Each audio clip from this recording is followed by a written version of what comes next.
Say something!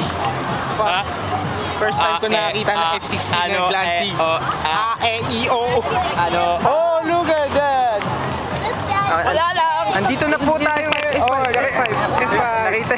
F5, baby! Ayan, dumaan po yung F5. Ewan ko lang po kung nakikita nyo sa liit ng lens ng camera ko. Zoom. Ayun po, may naglanding na namang F5. Sa Pilas dapat. Tingin ko yun na yun. Nakita ko yun. Oo nga eh. Wow, nakikita nyo po. Ano po meron dito? Mister. Yung Hawker Hunter. Tsaka Skyhawk. Hawker Hunter? Oh ano, Hawker Hunter. Mahilig kumain. Tama ko! Hawker Hunter. Gano'n! Yeah, Hawker Hunter. Kasi na-distinguish ko yung yung intake niya pag gano'n. Parang that's how Mister.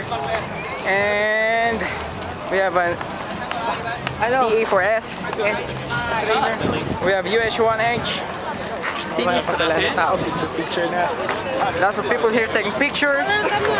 And let me say again, this is 31st August 2008. This is Singapore Paya Lebar Air Base. Ship. Here with us is Ryan, Allan, and me, Gil. Oh, we have C-130 landing. Yes. Buti pa sila may C-130, ang Pilipinas nabawasan pa ng isa. 5 na lang, nabawasan pa ng isa. So isa na lang lumilipad, 3 grounded. Arming display na yung A64. Static display. Balloon rides, rocky draw, puto. Wala na? Kapon? Ngayon mamaya 11:30. Ito pa yan. Hirapan ng IRC.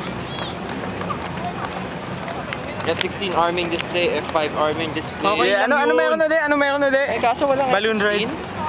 Hot air balloon ride. Wow, nakikita ko na po ang stabilizer ng KC-1 ng KC-10. Yung refueling aircraft ng Air Force. Yes.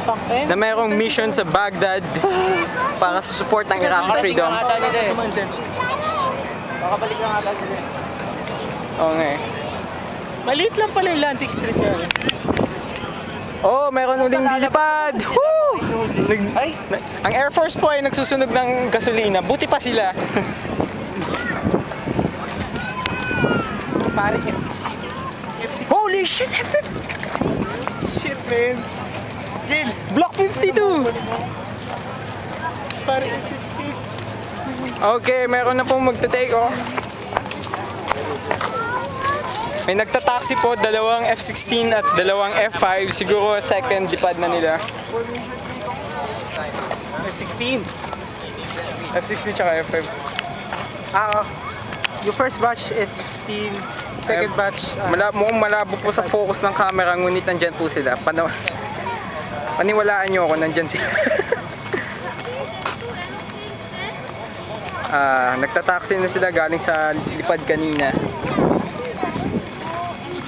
Short take off sila.